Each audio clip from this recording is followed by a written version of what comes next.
On Worry, its phenomenology and invisibility by O.G. Rose. Worry hides itself. The person who worries doesn't experience worry as worry. The person experiences it as care, concern, realistic, or even love. In a sense, no one worries. If when you worried you experienced it as worry, you would probably stop, for you would recognize it was all in your head in a matter of ungrounded fear. Rather, when you worry, you experience it as real, not as something that cannot happen, but something that probably will happen. It strikes you as undeniable, as concrete, as that to which you must respond. In fact, what you worry about is precisely that which you think ignoring is foolish. It strikes you as something you should pay attention to above all else.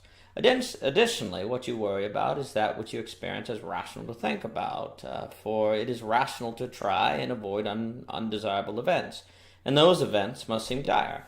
For if what was worried about wasn't dire, you wouldn't worry about it. And additionally, people seemingly only worry about those they have a relationship with. Hence, when you worry, by definition, you think something dire will happen to someone you care about. And surely, if you love that person, you would try to save them from that fate, wouldn't you? To worry is to face and even create a problem. Why is worry bad? Not only is it fear-based and hence prone to cause relationship-straining anxiety, but it is also unintentionally controlling. If I worry about you not being a teacher, then I indirectly try to control you into becoming a teacher through unintentional and unconscious emotional pressure. I may claim I have no right to force you to do anything you don't want to do, but by worrying about you, I make you feel bad about not becoming a teacher, considering I'm necessarily someone who cares about you, and you probably care about what I think and want me to be happy. Because of worry, you don't feel free to become a teacher or not, because you can't contemplate this decision without your contemplation being influenced by or through the lens of my worry. You feel pressured, and as if you can't make a decision without impacting people you care about, feeling as if you can't make a decision against them without implying their wisdom and discernment are lacking. Additionally, worry makes it difficult for me to have a clear sense of my own thinking. For someone to worry about me necessarily implies that the person doesn't think I'm making a good choice, that I can't think for myself. And this can make me become anxious about my own thinking, discernment, and the way my thinking presents reality to me. You can't think for yourself has two meanings. First, you can't think well by yourself, similar to you can't drive a car well. And second, you can't think uninfluenced, which technically none of us can do. And more precisely, you can't think outside of bad influence. When I'm worried about others, my capacity to think for myself and to make good decisions are inherently not trusted in, though the worrier might not mean to imply such. And this can cause me not only hurt, but also anxiety about my own inescapable mind. Ultimately, worry causes deep stress, and for the best of reasons, we impose this stress upon the people we care about, all while the fact we are doing so is hidden from us behind a sense of care, realism, and or love. Worry is something other people do. We never worry, we care. It's others who need to get out of their heads and stop overthinking. We're always the ones who see situations clearly, who voice concerns, while others are blinded by their paranoia and speak out of fear. We're realistic, practical, and discerning. It's others who are unrealistic, impractical, and undiscerning. And we genuinely believe this without thinking that we're undiscerning about our capacity to discern, precisely because of the phenomenology of worry, precisely because of how worry is experienced and our failure to understand that worry self-hides. In the act of worrying, the worry becomes invisible, and we see through it only love and care. Worry tricks us, in a sense, making it possible for us to believe that worry is wrong and unproductive, all while we worry. Section 1. Consider the following by the maverick philosopher. The evil event will either occur or will not. If it occurs and one worries beforehand, then one suffers twice, from the event and from the worry. If the evil event does not occur and one worries beforehand, one suffers once, but needlessly. If the event does not occur and one does not worry beforehand, then one suffers not at all. Therefore, worry is irrational. Don't worry, be happy. Many of us have heard this sort of great and true advice before, and few of us would disagree. We're aware of Bible verses like Matthew 6:34, do not worry about tomorrow, and have all heard personal stories about how worry has brought people great unhappiness. But rarely do we think we are worrying when we are in fact worrying, and hence rarely do we realize we are committing the irrational fallacy pointed out by the maverick philosopher. When we worry, we don't realize we're doing it. To us, it's somehow different, masked. When someone tells us not to worry, it's never us being spoken to. We are all worry-free in this world where worry ruins so much happiness. If someone who worried actually thought that he or she worried, that person would probably stop. Most people who worry think they are concerned or realistic, and usually worry out of love and genuine care. And we can easily rationalize worry as acceptable if it is done out of love, and actually come to worry about someone who doesn't worry about loved ones, viewing this as a lack of love. To not worry, then, is to not love, and if this worry drives the person away, we may try to express more love to bring the person back, which will push the person away even more. The further away the person is, the more we may worry about the person, precisely because the person is far away, and hence, out of love, we may want to do more to bring the person back to us, but since we have conflated love and worry, the very means by which we try to bring the person back will be the very method by which we will push the person further away. Ideas have consequences, as we learned from Richard Weber, and due to a philosophical mistake about worry, we can come to believe ideas that bring ourselves and loved ones great pain. Am I saying we shouldn't care about what happens to others? The very fact that this objection is so common is evidence of how widespread the conflation of love and worry has become. To borrow again from the Maverick philosopher, rational concern is not worry. I never drive without my seatbelt fastened. Never. I never ride my mountain bike without donning helmet and gloves. But I never crash, and I never worry about it. And if one day I do crash, I will suffer only once from the crash. Worry is a worthless emotion, a wastebasket emotion. So self-apply some cognitive therapy and send it packing. You say you can't help but worry, then I say you are making no attempt to get your mind under control. It's your mind, control it. As drawn out in Concerning Epistemology by O.G. Rose, there is a difference between worrying and being wise. If there is a lion roaming in the nearby woods, to tell people to avoid the woods is a matter of wisdom. On the other hand, if you have no reason to believe a lion is nearby, to be concerned that you could be killed by a lion would be a matter of worry and paranoia. Wisdom is realistic and informed, while worry is unrealistic and uninformed, and there is a place for us to apply wisdom to our relationships. But there's a problem when we are worrying. The worry necessarily strikes us as realistic, and so a matter of wisdom. For if it didn't, we wouldn't worry about it. Since worry strikes us as substantive by definition, it's very difficult to discern through it if the worry is indeed realistic. It presents itself as if that discernment is unnecessary and a waste of time. That can be costly to those whom we are worried about. When we worry, we feel as if the case is closed, as if there is nothing else to discuss, and this closes us off from receiving new information that could make us realize that what strikes us as real is actually all in our heads. And this mixed with apocalyptic thinking, described in Death as the Event Horizon of Reason by O.G. Rose, as in, if we wait on this, the person might do something dangerous to themselves or others, leads people into extraordinarily painful situations. But it feels so imperative and justified in people's minds that it would be heartless to do nothing. And considering how we experience worry, refraining from worry is no easy matter, and certainly no one does it perfectly. You have to see through all the ways in which worry strikes you as rational, realistic, undeniable, and dire. You have to see through that which you are afraid to look past. It takes wisdom to be able to discern if what feels like wisdom actually is wisdom. It takes discernment to tell if what strikes you as discernment actually is discerning. It takes the ability to pause when there seems no reason to pause, and to question the validity of what seems self-evidently true. It's hard to think of greater challenges. Section 2. Consider the following 4 premises. 1. We don't worry about people we don't care about. 2. Worry is always toward a good end. We don't worry about something bad not happening. Rather, we worry about something good not manifesting. 3. The intensity of the worry is relative to the direness. We don't worry about missing a bus as much as we worry about the death of a loved one. 4. Worry is always about the probable. We don't worry about what we don't think is likely, but rather what we think can rationally happen. These are the characteristics that make worry worry, and yet also how worry hides itself. We think of worry as something you do over people you don't trust enough, that worry is directed toward an irrational, improbable, and unrealistic end, because this is what we see worry as when we observe it in other people.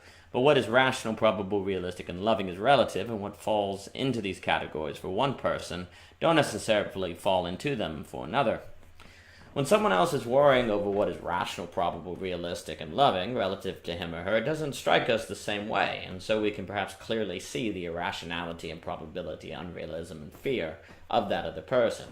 From these observations, we come to learn that worry doesn't have the characteristics I have listed, but virtually the opposite, and so think that if we were to worry, we would experience worry as we experience it when we encounter other people worrying. As a result, we learn to identify worry in other people in such a way that keeps us from identifying it in ourselves.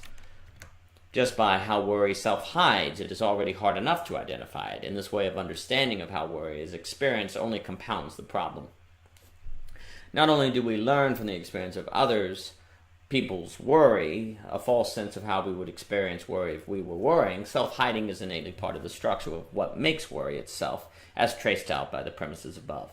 Again, we don't worry about strangers. By definition, we worry about people with whom we have a relationship. Hence, where there is worry, there is love, and this makes the conflation of worry and love so easy to make.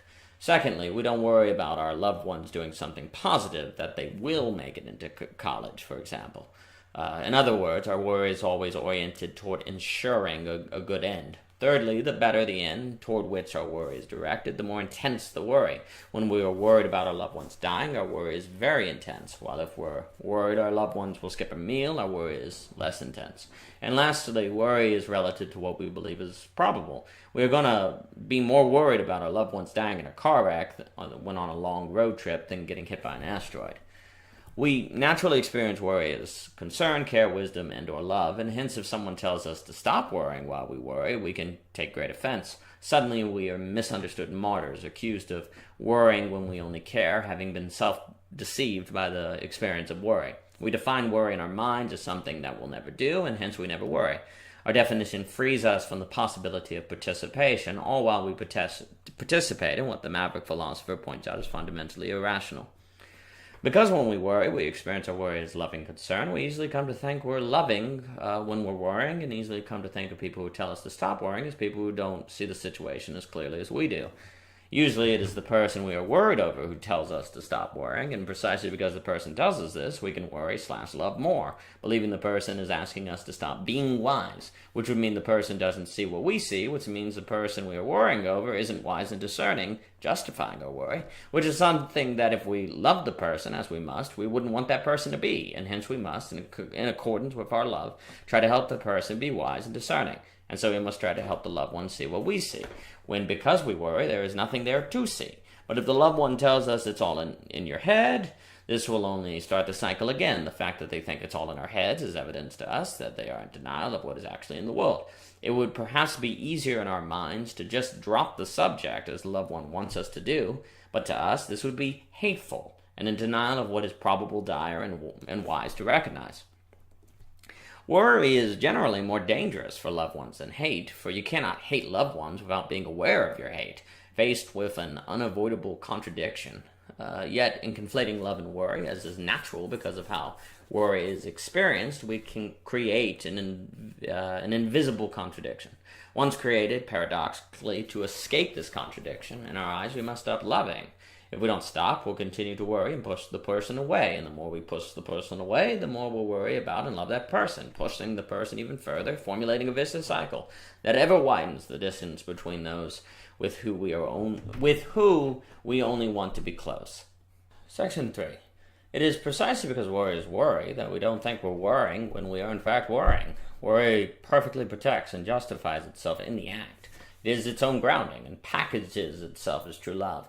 In worry also being toward a good end and loved ones, and seeing as by definition we must want what is good for loved ones, worry self-justifies and self-motivates itself.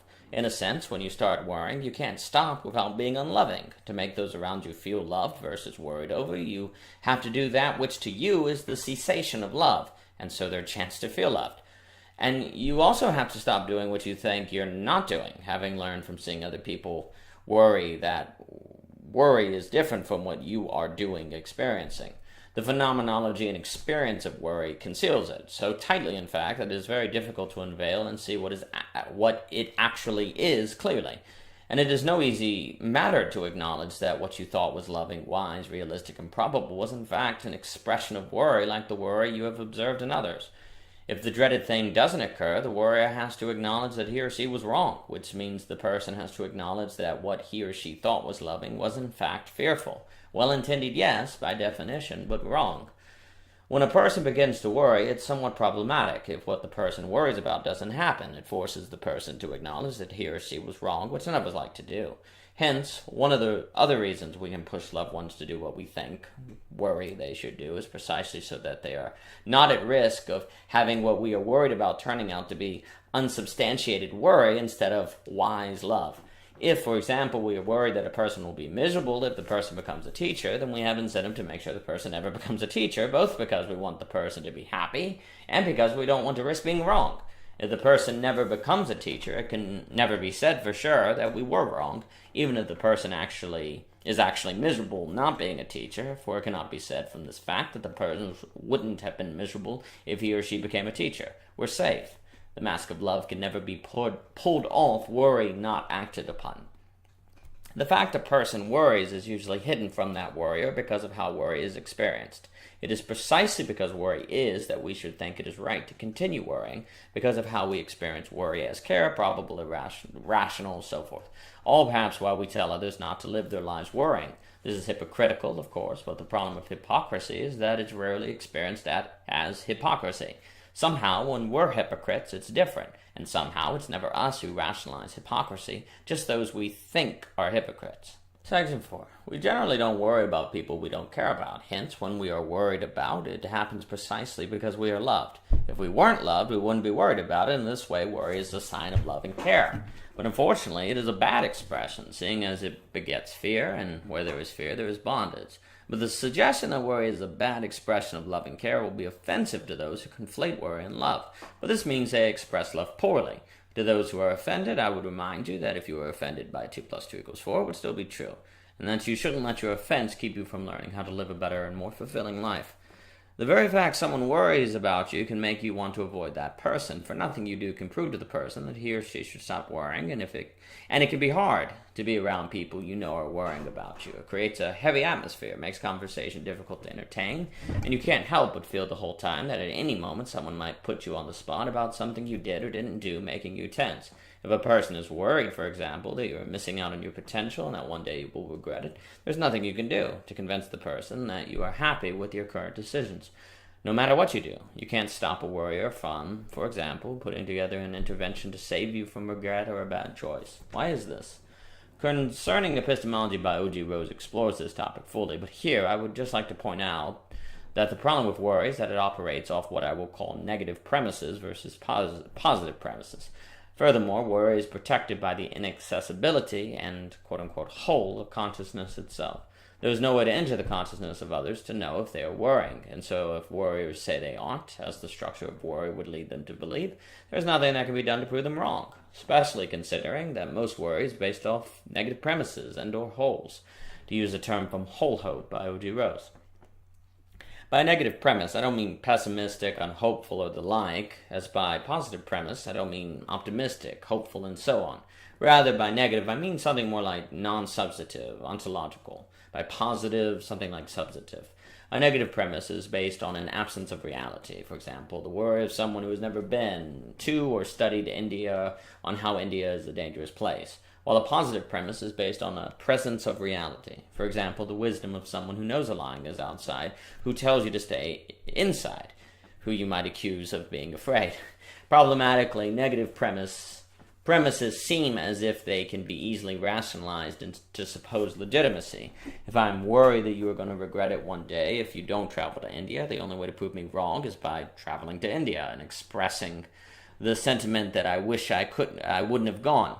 But then I can just claim you had a negative attitude, and that's why you had a bad time. I can redefine the situation so that my concern is still, and always was, substantive. If I'm worried that you'll have regrets about not traveling, and you tell me that you won't, how could you prove to me that you're correct? You haven't gone, and so you have no concrete evidence that there is nothing to be worried about. Perhaps indeed you'll regret it if you don't travel to India, China, or countless other places. When reasoning from a negative premise or whole, there is no end to the possibilities that I could worry over. There is no substance to prove to me that I shouldn't worry, precisely because there cannot be, until what I'm worried about not happening is realized into space-time.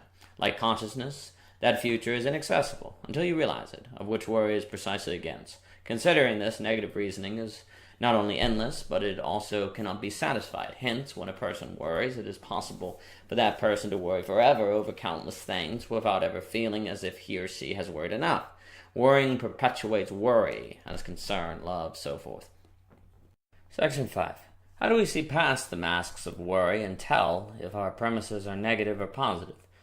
These vital questions are taken up in Concerning Epistemology and William's Sin, both by O.G. Rose. Here, I would like to note only that wisdom is based on particularities, and so there can't be a hard and fast rule by which to discern wisdom from worry in all circumstances. In one situation, it may be wise to stay indoors, while in another, the same action could be done out of worry. Therefore, determining if you are worrying or wise requires awareness of particularities. This means you are locked out of determining the nature of situations you are not involved in, as people are locked out from your situation. You have to think for yourself, but the nature of worry is such that it makes you think you are thinking for yourself and discerning accurately when you are not. Considering this, you have to be skeptical even of your feeling that you are skeptical of yourself, each and every day, constantly. To help, I would like to offer a list of questions you can ask yourself to help you recognize when you are worrying and to overcome the ways in which worry hides. By slight rewording, these same questions can also help you determine if someone is worrying about you. 1. Are you inconsolable? Do you feel miserable and nervous? Does nothing anyone says or presents you with satisfy or function as evidence toward you? Are you the only one concerned? Do you feel like nothing the person does makes you happy? Do others around you feel in bondage or tired all the time? Are loved ones avoiding you? Have you set it up so that the one you are worried about is unable to think for his or herself? Do you lack uncertainty, seeing as there's very little in this life you can be certain about? Do you always feel like your efforts to express love are misunderstood as unloving? Do you feel like all you do is try to love, but the person you are loving seems distant and unappreciative of your love? And so on. There are many questions that could be asked, and these questions are not a foolproof guide, but they can at least help. The more successful at this you are, the less you will worry, and the more you will exercise wisdom rather than only think you are exercising wisdom. Section 6. Considering the distinction between worry and wisdom, there is no circumstance in which worry is justified. We should never worry. It is useless, irrational, and risks burdening and pushing away loved ones. We should only be wise and loving. But of course, we always experience worry as just that, and this is why it is so difficult to avoid worry. We experience what we shouldn't do as that which we should do, and only through the maze of self-skepticism is there any hope of escape. There is no such thing as worry that isn't out of love or a desire for the good, and yet it is precisely because worry is out of love or a desire for what is best that we think it is love, care, and so forth. The very nature of worry makes us think that worry isn't what it is when we worry, though we usually recognize it when we see it in others. This leads us to believe that we'll recognize worry in us when it happens, since we recognize it in others, but this is a fallacy. The experience of worry in oneself is more subtle than the experience of worry in another. As we are taught by school that we will know it when we are wrong, we are taught by experience that we will know it when we worry, and this greatly contributes to why we don't. To worry is to act foolishly, but for others to deny what we worry about is to, for them to deny probability and rationality. It is to be foolish. Worry is the foolish act that only fools question. Furthermore, if to us to worry is to love, to deny our worry is to deny our love, and if someone we love denies this, nothing is more painful. The love we give isn't given back. Our hands are left empty, forever waiting. And as we are hurt, our worry hurts others. When people feel worried over, they can feel like they aren't trusted, like they aren't believed in, and like they cannot make the choices they want to make without hurting people they care about. Both the one who worries and the one who is worried over is burdened as a consequence of worry. But when love and worry are conflated, the only way to escape this situation is for the people to cease loving one another, which is precisely what loved ones will not do. But when this worrisome love is ceased, then true love can break through, renewing.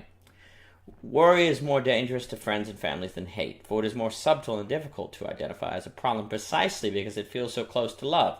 The fact a person worries is usually hidden from the worry because of how worry is, and when we are worried about it, it is difficult to escape precisely because we cannot stop it if the worrier doesn't choose to stop it. We're stuck, as is the worrier. There is a way that appears to be right, but in the end it leads to death. Worry is like that, as is all good intent that isn't ultimately good. But if we're at least aware of its nature and tendency to self-hide, we can avoid being deceived by what appears to be right. We can avoid conflating love and worry to the benefit of ourselves and others. No, we won't always be able to stop ourselves from speaking and acting on that worry. We won't always be able to stop ourselves from worrying, but we always have the power to stop ourselves from speaking and acting on that worry. The feeling of worry is a temptation to worry, but the more we resist it with time, the less that feeling will besiege us. Blessing those we devote our lives to loving, we will master ourselves. This has been a paper by O.G. Rose on worry. For more, please visit www.ogrose.com, and thank you for your time.